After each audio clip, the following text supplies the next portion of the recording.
great honor and a privilege to have been asked to this one of the premier events where people come to hear white men talking about stuff, and I'll be doing that with you today. Most of the stuff I talk about has to do with technology because I love video games, and I'm preparing for that glorious future in which we transfer all of our consciousnesses into video games, and I'll be very well prepared, especially if it's like Wolfenstein. But I don't want to talk to you about technology just yet. I want to start with your favorite topic in the whole world, the thing that I know you love talking about more than anything else, which is you, right? I mean, what do we like talking about more than ourselves? So I'm going to start off over there, and hopefully it'll start making sense in a moment, unlike my slide, which is just white. We'll figure that out too. But I just want to develop an idea of who we're dealing with at the moment. So what I want you to do is take your hands. You can put down your iPad or your iPhone. I promise you whatever you're doing is not that important. But if you don't want to do it, that's fine too. And then without thinking, just do this. We can all do that, right? Okay, now keep your hands like that. And you've probably done an experiment like this before, perhaps. And you probably grew up being told by older people that you are either left or right brain dominant. That was a model in psychology that held for a very long time. And we've learned that things are a little bit more complicated than that. But there is some truth to the model, and people are certainly more dominant in their thinking. And if you have your right thumb on top of your left thumb right now, like I do, then you tend to be more left brain dominant. And in the traditional model, left brain people tend to be more analytical. They respond better to audio sensory input than to visual sensory input. They don't tend to be smarter necessarily, but they probably think that they do. And there's all sorts of generalizations that we used to be able to make about left brain dominant people. Now, the crazy mofos with their right thumbs on top. Those are the right brain dominant people traditionally. And they tend to be more visually oriented. They tend to respond better to sight than sound, obviously, more creative, more impulsive, and all of that good stuff. Now, if I was having a one-on-one conversation, by the way, who had their right finger on top? People. And left? There we go. Pretty much an even split. Not very useful for me today, but if we were in a one-on-one conversation, I would have some idea about the best way to relate information to you based on that little piece of evidence. So let's see if the slides are working now. They don't seem to be. That's a brain. But it'll do. Let's start with the brain, because I do want to talk about your wetware and about the fact that really what we are is a complex pattern of algorithms that's processing information in the world around us. And that's why, in my business, while I'm completely besotted with technology and fascinated about the cool things that we can use technology to do, at the heart of it, we're trying to make people's lives better. And we can't do that unless, surprise, surprise, we get to understanding the people that we're dealing with more. And our information systems, the ones that matter at the moment anyway, are starting to learn that trick. The obsession is moving away from the technological complexity of what we're doing, and the focus is shifting on the individual and developing as much context as we can about that person, which is massively exciting. So when we look at human beings as information processing computers, and this wetware that we've developed over millions of years, billions of years of evolution, I mean, the human eye, for example, is a fascinating organ. It went from something in some of our ancestors that was just a pinhole that let light into the cranium to something as complex as the human eye now. And if you did biology in school, you would have learned about the cone cells that are in your eyes. In the retina of your eye, you've got 3 different kinds of cells: red, blue, and green cone cells. And all the color you see in the world around you is your brain taking light input from those cone cells and combining it into perceptions, because that's what colors are. You don't have a receptor for the color yellow, for example. Your brain detects kind of green and kind of red, and it knows that kind of green and kind of red is yellow. So you very definitely have the experience of seeing yellow, but yellow basically is just a concept that exists in your mind. And if you're a dog, things are even more limited. That's not a dog. There isn't a dog. My slides have clearly been confused. But you probably grew up being told that dogs see in black and white, right? And that's, of course, not true. Dogs do see colors, but they see colors with what they can blend from their cone cells, which, as far as we can tell, is like an orangish yellow color and blue. Okay, so they see a lot less colors than we can. This creature I have on the screen right now is the purple mantis shrimp, and you'll find him in Australia's Great Barrier Reef. I'm guessing it's a him, I'm not entirely sure. We don't know much about the world of the purple mantis shrimp. What we do know about them is that they see colors we have no idea about, because they don't have 3 cone cells, they don't have 5 cone cells, they don't have 10 cone cells, they have 18 different cone cell receptors in their eyes. So they see literally frequencies of light that we have absolutely no idea about.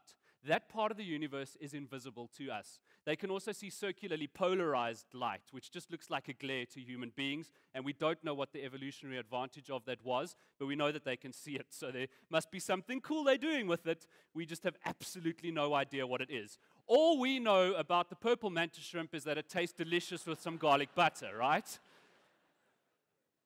So it's a challenge, this world of information. And while our brains are very smart, and while we have developed these fantastic organs for absorbing information and making sense of it and developing perception, it is kind of limited, and it's very easy to trick your perception into thinking that it's seeing something that it's not really seeing. And some of you might have seen this particular illusion before.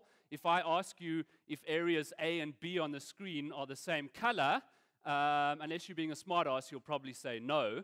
But if I ask you to close your left eye and hold up your right finger and then pull it towards your right eye until you've blocked out the middle area of that diagram on the screen, all of a sudden, A and B are exactly the same color. And for the doubters, I've got a video that's probably not going to play. Oh, it is playing. That's me in Photoshop with an image mask. See? Same color. I wasn't lying. Or maybe this is the illusion. And maybe the image you saw. But the point is that when it comes to processing information, there's some tricks you can do to fool human beings into thinking they're seeing something or hearing something or experiencing something that they're not. This is a more popular optical illusion. I'm willing to venture that most of you had seen this particular one. It flummoxes the mind. If I ask you if the line on the left and right are the same length, most of you will say no, unless you've seen the optical illusion before. You'll say the one on the left is probably longer than the one on the right. And surprise, surprise, they're actually exactly the same size. Now, this kind of stuff, and you've all seen these experiments, you've all read, Dan Ariely and Richard Kahneman, because you're smart people and you read all the new business books that are terribly derivative but otherwise very good. And you've seen this stuff before. But the world of behavioral science in the last few months has been turned on its head. Something absolutely mind-blowing has happened. Because this kind of stuff, these experiments we've done, this understanding of behavioral science, has been developed by doing experiments on North American college students for the most part. Or as I like to call them, the great guinea pigs of the West. Okay? So we've built all of these psychological models and behavioral learnings based on what happens when you prod American college students with sticks and ask them to answer difficult questions.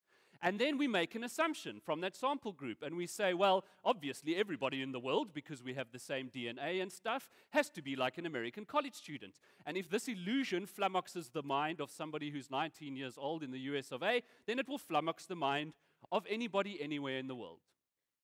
But that's not true. And we know that because researchers have started venturing out into the world and finding other groups of people who aren't 19 years old and from North America and asking them to answer these questions too. Guess who looks at this and immediately says, without fail, 100% of the time, that those two lines are the same length? It's these guys over here, the sand people of the Kalahari. And that presents a bit of a problem for behavioral science because it suggests that our culture has an impact on our experience of the world and our information processing, and that maybe we can't make these vast generalizations that we have in the past.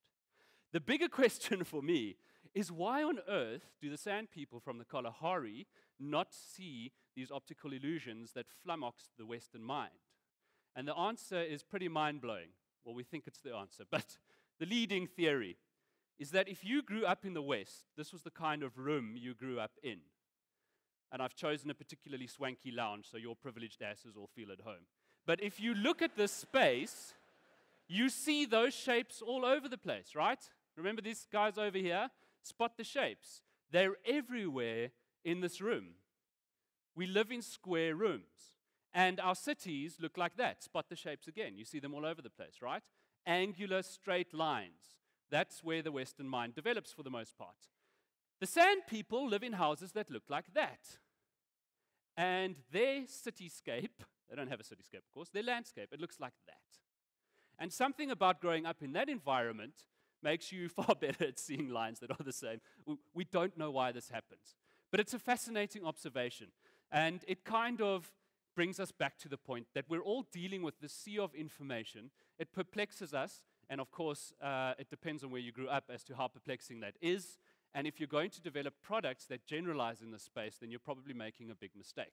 So this image over here was an illustration for a short story written by a Spanish language author from South America, Jorge Luis Borges. This is the Library of Babel, and his big thought experiment, similar to the Million Monkeys on Typewriters or Infinite Monkeys on Typewriters, was what would happen if you had a library where you compiled 400-page volumes where you just randomly threw characters together and you had an infinite amount of them. And obviously, you would have every book ever written in the history of the world, and somewhere in there you would have a catalog of the library too. But good luck finding it. And that's a little bit like the internet today. We know there's good stuff there, but it's mostly just cats and pornography when you try and find anything, right? And it's difficult. It's tough for our brains to adapt to this environment when we're swamped with more information than we can possibly deal with. And we are incredibly distracted all the time. Like half of you are sitting on your smartphones looking at pictures of your friend's breakfast while I'm telling you all of this interesting stuff that you aren't paying attention to. That's the world we live in. We all know that feeling when somebody pings you an email and you're like, oh, I need to go check that on that website, and then 2 hours later you're looking at a picture of a baby on Facebook and you're like, oh wait, I came here for a reason. There's good information here, but I don't know how to find it. Luckily, as our information systems get smarter at unpacking this stuff and understanding our behavior, they can start bringing the information to us. So finding the information isn't really our problem anymore, or it's becoming increasingly less so. These systems are getting better at getting the information to find us, which is incredibly handy. It means we'll probably have more time for sitting on the beach and drinking, playing video games. So if you went to Google in 1999, just to give you an example of how these systems have improved, this is what Google looked like. It was in beta. Like everything Google does is perpetually in beta for a very long time. And if I'd gone to Google back then and said, hey, Google, what's the time in Tokyo? I would have gotten index search results, static information for the most part, about Tokyo and Japan and time zones. But the last thing I could expect to find on Google was what the time in Tokyo was right now. Flash forward to 2014, and if I go to Google now and say, what is the time in Tokyo, Google guesses maybe I want to know what the time in Tokyo is. And before I even hit enter, it tells me what the time is right now in Tokyo, Japan. And I go, thank you, Google. Tell me what the weather's like in Johannesburg. And Google says, cuck. No, it doesn't. It gives me a 5-day forecast, okay, because it knows I'm looking for the weather. If I search for my flight that I have to catch that afternoon, which hopefully would not be on Kalula, it brings up information about the flight. And if I'm in America, it tells me what terminal and gate I'm departing from and landing at. And if I say, Google, please do a really difficult math sum, Google just brings me the answer so I can be as lazy as possible. And there's also a calculator in case I want to do more difficult math sums. Thank you, Google, you're awesome. And the reason Google can do this is because it understands natural language now. And the reason Google understands natural language is because a computer scientist by the name of Ray Kurzweil started a company called Nuance Software that taught computers for the first time to understand what the fuck we mean when we say things, because our language is a bit confusing to information systems. And Nuance is the reason that we have Siri today and that you can talk to Google and say, okay, Google, now. And people used to laugh at Ray Kurzweil when he spoke about artificial intelligence. He wrote a book a number of years ago called How to Create a Mind, which is fascinating if you can wade through it. And people thought he just basically took too much acid in the 60s when he spoke about the singularity. But of course, a little bit under 2 years ago, Google put him in charge of engineering. So he now curates this massive global brain that Google is sitting on. And that this week has started experimenting with the leading computer in the quantum space in terms of the amount of qubits we can fit in a die, and they all start to lose me over there. But these computers are understanding us better and better as we progress. This one, there we go. So Google Now is an extrapolation of that, and of course, if you use Google Now on a modern Android device or on your iPhone, you know what that experience is like. It really tries to bring you information at the right time, information you don't even know you need. And I'm not going to explore that concept more because I suspect that most of you already use Google now, and you've had that experience of Google telling you that you need to leave 10 minutes earlier for your meeting because it knows you have a meeting and it knows what the traffic is like in Cape Town and that you're going to have to get your ass there early. And as we develop the sensory awareness in the world around us for this big global brain, there's cognition in that system. It really does present a neural network. It looks a lot like a brain from a macro level when you look at how it's processing information. We're starting to stick these sensors all over the place. We're giving this brain eyes and ears that it didn't have before. And it's starting to pick up information that we just can't because we don't have the processing power to do it. And if we wanted to evolve the ability to see the traffic in Cape Town from afar, that would take a few billions of years, and there would have to be something from an evolutionary perspective that's selected for it. However, you can stick that thing in the top left-hand corner of the screen, which is an eye beacon, all over the place. And this, of course, is technology that's been latent in the iPhone since the iPhone 4. And you can start developing location data for people. That's fascinating. So if you have eye beacons in a location, you can tell not only that a person is in a shop, but you can tell exactly which shelf they're standing in front of and what product they're interacting with. So we're really getting that segmentation down to an individual level. Of course, we've got the Arduino board in the bottom your left-hand corner, the open hardware movement, and we've got citizen hackers that are developing sensory awareness all over the world. We're detecting water purity. Some are being used to see how overflooded the sewers are in New York, and there are all sorts of interesting things happening there. And as these systems develop more of that sensory awareness, they get better at bringing us in the information we need at the right time, and now also beamed into our eyes. I'm not going to talk too much about Google Glass because it's old news now. What I will say is that Google's really good at picking models because most of the people who wear Google Glass do not look like that, okay? They look like fat guys with coat hangers on their face, or as we call them in the Valley, glass holes. So it starts with seeing. Our global brains, these information networks on the internet, they're getting way better at seeing the information that we can't see. Fairly obvious concept, but it's taken giant leaps forward in the last 8 years with the whole mobile migration. Once you see, you can get to know. So I feel like my iPhone's getting to know me pretty well. And every morning when I flick open my home screen, Siri has something like this where it gives me the weather, tells me what driving to work is going to be like, and when my first meeting is and who it's with. Super handy stuff. The next step, and where things get a bit cray, is that analysts like Gartner are predicting around 2017, these systems can just start being you because they know enough about those complex behavioral algorithms that they know what your next move is going to be and how you would react in certain situations. And that maybe you would like some chocolate cake at 2:15 tomorrow, so why don't I just go ahead and order it for you? It's a crazy concept, but on Wall Street, there are people working very hard to develop automated trading solutions where your computer in 2017 will just start making your trading decisions for you because it knows what kind of ridiculous forex trade you would do next. And that kind of stuff, which is amazing.